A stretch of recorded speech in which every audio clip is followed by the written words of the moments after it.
불치병이 하나 있죠. 바로 아이패드병. 한번 걸리면 결국 사야만 낫는 병인데요. 문제는 많은 라인업 중 도대체 뭘 사야 할지 모른다는 겁니다. 오늘 영상에선 바로 그 고민을 해결해 드리겠습니다. 안녕하세요, 리뷰하는 펭귄 리팽입니다. 오늘은 2024년 기준 어떤 아이패드를 구매하는 게 가장 현명한지 아이패드 구매 가이드 영상을 만들어 봤는데요. 아이패드는 기본형부터 미니, 에어, 프로까지 다양한 라인업이 있죠. 여기에 화면 크기 3대까지 나뉘어서 정말 어마어마하게 많은 아이패드들이 만들어졌는데요. 오늘은 그중 어떤 제품이 나에게 맞는지 구매 목적에 맞게 아이패드를 추천드리려고 합니다. 아마 이 영상 하나면 아이패드 전 라인업을 쉽고 빠르게 섭렵할 수 있을 거예요. 제가 최대한 쉽게 설명했으니까 걱정 말고 따라와 주세요. 바로 시작하겠습니다. 자, 본격적으로 시작하기 전에 아이패드 라인업에 대해 간단히 정리해 볼게요. 우선 아이패드는 정말 종류가 다양합니다. 기본형부터 미니, 에어, 프로까지 마치 카페에서 커피 고르는 것처럼 다양한 메뉴가 있어요. 말이 나온 김에 커피에 비유하자면 기본형은 아메리카노, 미니는 에스프레소, 에어는 카페라떼, 프로는 더블샷 바닐라 라떼 정도라고 볼 수 있을 것 같아요. 특히 에어와 프로는 마치 톨 사이즈와 벤티 사이즈처럼 11인치와 13인치 두 사이즈로 나뉘어지는데요. 그래서 오늘은 이 수많은 아이패드들 중 나의 사용 목적에 딱 맞는 아이패드를 고르는 법을 알려드리려고 해요. 우선 아이패드를 고를 때 가장 중요하게 고려할 점이 무엇일까요? 맞아요, 바로 아이패드로 뭘 하고 싶은지 사용 목적을 아는 겁니다. 만약 아이패드로 넷플릭스 보는 게 전부라면 굳이 비싼 프로를 살 필요는 없겠죠. 반대로 일러스트레이터가 되고 싶다면 여러 프로그램이 무리 없이 돌아갈 수 있는 프로 라인을 살펴볼 필요가 있어요. 그래서 오늘 우리는 화면 크기와 휴대성, 성능과 배터리 수명, 애플 펜슬과 키보드 호환성, 가격대, 그리고 가장 중요한 사용 목적, 이 5가지를 기준으로 아이패드 각 모델을 꼼꼼히 살펴볼 거예요. 제 설명을 들으시다 보면 어느새 여러분 마음속에 이거다 싶은 아이패드가 떠오를 거라고 자신합니다. 먼저 첫 번째로 아이패드 10세대 일명 기본형부터 설명드려 볼게요. 아이패드 10세대는 처음 출시했을 때만 해도 기존에 출시한 9세대와 성능은 비슷하면서 가격은 올라가서 평이 그닥 좋지 않았는데요. 그런데 시간이 지나다 보니 가격도 떨어지고 성능도 생각보다 좋다는 평들이 나오면서 최근엔 사람들이 많이 찾기 시작했습니다. 무엇보다 아이패드 10세대의 가장 큰 특징은 바로 디자인 변신이었어요. 이전 세대의 홈버튼은 이제 없어졌고 그 대신 전면 화면 가득한 10.9인치 리퀴드 레티나 디스플레이를 품어서 마치 아이패드 에어를 쏙 빼닮았다는 얘기가 많았어요. 특히 아이패드 10세대는 출시 초반과 달리 성능이 한 단계 업그레이드 됐다는 평이 나오고 있는데요. 실제로 A14 바이오닉 칩을 탑재해 넷플릭스나 유튜브 보기, 가벼운 문서 작업은 물론이고 간단한 영상 편집까지 거뜬히 구동할 수 있습니다. 사실 이 정도면 대부분의 사용자에겐 충분하거든요. 또 색상도 한층 다채로워졌는데요. 실버, 핑크, 블루, 옐로우 등 마치 아이스크림 가게 온 것 같은 기분이 드는 라인업으로 출시했습니다. 그리고 드디어 C타입 단자를 달았거든요. 덕분에 맥북이랑 충전기를 공유할 수 있게 됐습니다. 다만 10세대는 아쉬운 점이 적진 않아요. 첫 번째로 가격이 조금 나갑니다. 출고가가 52만원대인데 할인해서 50만원대예요. 근데 잠깐, 아이패드 에어는 얼마더라? 에어가 80만원대잖아요. 에어는 M2 칩셋에 더 좋은 스펙, 솔직히 조금 고민되는 지점이라고 봅니다. 그래서 제 생각엔 10세대에 색다른 색상이 마음에 들거나 C타입 충전이 꼭 필요하다 하는 분이 아니라면 조금만 더 모아서 에어를 사시는 것도 좋은 선택일 것 같아요. 아니면 9세대를 선택해서 남는 돈으로 애플 펜슬이나 키보드를 사는 방법도 좋을 것 같습니다. 한편 10세대는 애플 펜슬 지원도 조금 아쉬운데요. 애플 펜슬 1세대와 USB-C 타입만 지원하는데 그림을 전문적으로 그리시는 분이 아니라면 조금 아쉬울 수 있어요. 애플 펜슬 2세대부터 사용감이 획기적으로 좋아지거든요. 그래서 제 생각은 이래요. 처음 아이패드를 사시는 분, 영상 시청이나 웹서핑, 간단한 문서 작업이 주 용도이신 분들에겐 10세대를 강추하고요. 반면 펜 사용이 많거나 고성능을 원하시는 분들은 조금 더 상위 모델을 고민해 보시는 게 좋을 것 같아요. 자, 어떠신가요? 10세대 기본형에 솔깃하신가요? 아니면 다른 모델이 나으실 것 같나요? 후자로 기운다면 바로 다음 제품을 소개해 보겠습니다. 두 번째로 소개해드릴 제품은 아이패드계의 포켓몬스터, 바로 아이패드 미니 6세대인데요. 여러분 혹시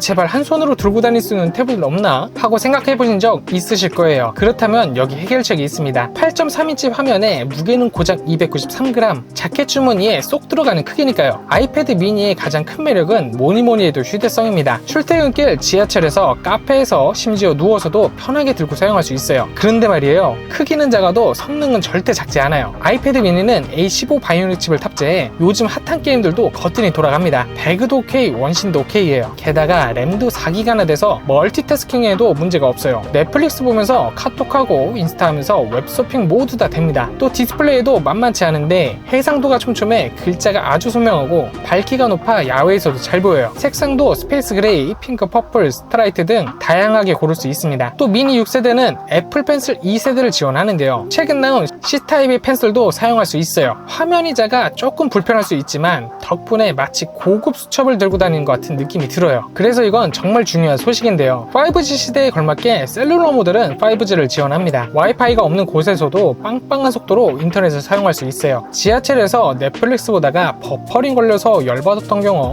이제는 안녕입니다. 또 배터리 걱정도 없어요. 아이패드 미니 6세대의 배터리 용량은 5124mAh예요. 숫자만 들으면 생각보다 작은데 하실 수 있을 것 같은데 이 작은 몸집으로 무려 10시간 동안 버텨냅니다. 2시간짜리 영화를 5편 연달아 볼 수도 있고 웹서핑이나 SNS는 하루 종일 해도 충전기를 찾을 일이 없다는 거예요. 심지어 게임을 해도 6시간에서 7시간은 거뜬히 버팁니다. 다만 세상에 완벽한 건 없죠. 미니도 역시 단점이 있어요. 우선 화면이 작다 보니 그림을 그리거나 필기를 할 때 손이 화면을 많이 가려요. 또 가격도 조금 나가는데 와이파이 모델 기준 64기가가 약 70만원, 256기가가 약 90만원이에요. 셀룰러 모델은 여기서 20만원 정도 더 올라갑니다. 그래서 미니는 휴대성을 최우선으로 생각하시는 분, 출퇴근길에 가볍게 콘텐츠를 소비하실 분, 게임 좋아하는데 폰은 조금 작고 태블릿은 좀 크다 하시는 분, 차에서 내비게이션용으로 쓰실 분들에게 추천하고 싶어요. 어떠세요? 미니를 보니 설레는 마음이 드시나요? 아직도 꽂히는 느낌이 들지 않는다면 다음 모델로 넘어가 보겠습니다. 자, 지금부터 소개할 아이패드는 신차로 불리는 에어 6세대예요. 에어라고 해서 공기처럼 가벼운 건 아닙니다. 대신 성능과 가격에서 공기처럼 균형을 잡았다고 볼 수 있을 것 같아요. 에어 6세대는 2024년도에 출시했는데 이전 세대인 5세대보다 더 날씬하고 똑똑해졌어요. 우선 가장 큰 특징은 M2 칩셋을 탑재했다는 겁니다. M2 칩셋은 맥북 에어에도 들어가 있는 칩셋이에요. 그래서 태블릿인데도 노트북급 성능을 냅니다. 영상 편집 당연히 1도 아니고요. 고사양 게임 역시 식은 죽 먹기로 돌아갑니다. 에어 6세대는 11인치와 13인치 두 가지로 출시했는데요. 11인치는 책 한 권 정도 크기라 들고 다니기에도 좋고 13인치는 노트북처럼 사용하기도 좋아요. 둘 다 리퀴드 레티나 디스플레이를 탑재해 눈이 아주 호강합니다. 또 색상도 다양한데요. 스페이스 그레이, 블루, 핑크, 퍼플, 스타라이트까지 무려 5가지나 돼요. 게다가 에어 6세대는 이전 세대와 달리 기본 용량이 128기가부터 시작해요. 64기가로는 조금 부족하고 256기가는 너무 많다 하셨던 분들에게는 정말 반가운 소식이 아닐 수 없어요. 덕분에 영화 몇 편, 영화 몇백 곡, 앱 몇십 개 깔아도 여유롭게 사용할 수 있어요. 물론 256기가나 512기가 옵션도 있어서 용량이 많이 필요하신 분들도 걱정 없어요. 에어 6세대는 배터리 성능도 훌륭한데요. 한 번 충전으로 최대 10시간까지 사용할 수 있습니다. 출근할 때 충전해서 퇴근할 때까지 걱정 없이 쓸 수 있다는 거죠. 그리고 카메라도 많이 개선됐는데 전면 카메라가 가로 방향 중앙에 위치해 있어요. 그동안 줌 미팅 할 때 옆을 보는 것 같아 불편하셨을 텐데 이제 정면을 바라보며 자연스럽게 화상통화를 할 수 있습니다. 게다가 센터 스테이 기능까지 지원돼서 움직여도 항상 화면 중심에 있을 수 있어요. 마치 전문가 카메라맨이 따라다니는 것 같은 기분입니다. 브이로그를 찍을 때도 대박인데요. 마치 고급 카메라로 찍은 것처럼 프로페셔널한 영상을 만들 수 있어요. 1200만 화소 카메라에 4K 동영상 녹화까지 가능해서 유튜브 영상 편집도 에어 하나로 끝날 수 있습니다. 하지만 세상에 완벽한 건 없듯 에어에도 아쉬운 점이 있는데 첫 번째로 여전히 120Hz 프로모션 디스플레이를 지원하지 않아요.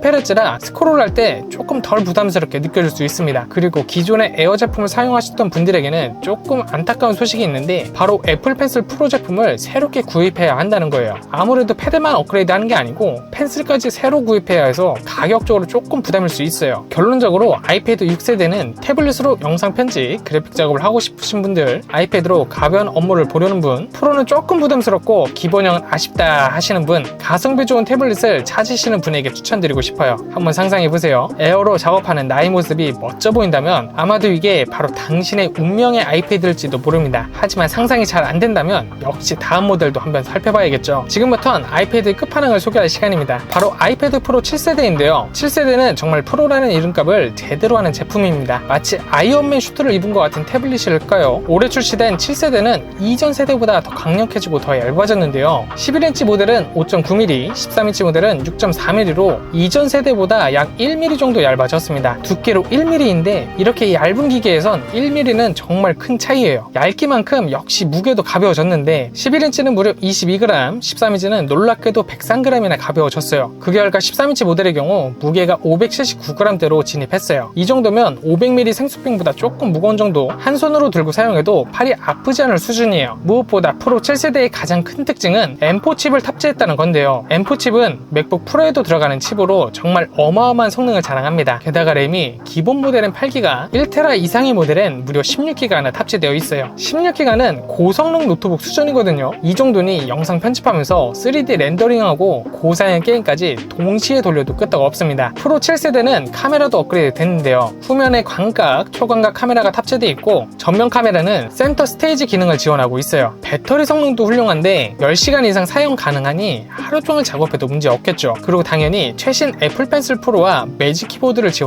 한편 프로 7세대는 11인치와 13인치 그리고 팬텀 OLED 디스플레이를 탑재해 선명하고 아름다운 색감을 즐길 수 있고 프로모션 기술로 120Hz 주사율을 지원해 스크롤을 할 때 눈이 정말 호강합니다. 다만 성능이 말해주듯 가격대가 조금 있는데요. 11인치 모델이 약 130만원, 13인치 모델이 150만원부터 시작해요. 이게 태블릿 가격이야, 노트북 가격이야? 놀라셨죠? 맞아요. 맥북 에어랑 비슷한 가격입니다. 그래서 이 정도 성능 과연 필요할까 하는 의문이 들 수 있는데요. 그래서 프로는 전문적인 영상 편집, 그래픽 작업을 하시는 분, 고사양 3D 모델링이나 AR 작업을 하시는 분, 돈이 너무 많아 고민이신 분, 그냥 최고의 태블릿을 원하시는 분들에게 추천드리고 싶어요. 프로로 작업하는 나의 모습, 마치 영화 속 천재 과학자가 된 것 같은 느낌이 든다면 아마 이게 바로 당신의 운명의 아이패드일지도 모르겠네요. 자, 지금까지 아이패드를 사용 목적에 맞게 소개해드렸는데요. 아직도 어떤 제품 사야 할지 모르겠다 고민 중이신 분들을 위해 지금부터 빠르게 정리해드리도록 하겠습니다. 우선 아이패드에 가성비 있게 입문하고자 하시는 분들에게는 기본형인 10세대를, 아이패드를 휴대용으로 많이 사용하실 분들에게는 미니 6세대를 추천드렸어요. 아이패드 사용자들이 선택한 최고의 인기 모델 가성비 제품을 원한다면 에어 6세대 제품을 적극 추천드렸어요. 마지막으로 아이패드의 끝판왕을 원하면서 정말 전문적인 패드를 사용하고 싶으신 분들에게는 프로 7세대 제품을 추천드렸어요. 자, 이제 어떤 제품을 사야 할지 마음의 정리가 되셨나요? 만약 아직도 고민 중이시라면 본인의 사용 목적과 예산을 댓글로 남겨주세요. 확인 후 빠르게 도와드리도록 하겠습니다. 그리고 오늘 소개해드린 제품은 고정 댓글에 자세히 적어뒀으니까요. 헷갈리시는 분들은 찬찬히 확인해 볼 수 있어요. 또 아이패드 생태계에 관심이 많으신 분들은 제 다른 영상에서 애플워치와 맥북을 자세히 설명드렸으니까 참고하시면 될 것 같습니다. 자, 지금까지 리뷰하는 펭귄 리팽이었고요. 다음 주에도 더 가성비 넘치고 유용한 제품들을 추천드리도록 할게요. 영상이 마음에 드셨다면 구독, 좋아요 꾹 눌러주시고요. 혹시 이런 영상도 만들었으면 좋겠다 하는 의견을도 자유롭게 댓글로 남겨주세요. 지금까지 시청해주셔서 감사합니다. 안녕.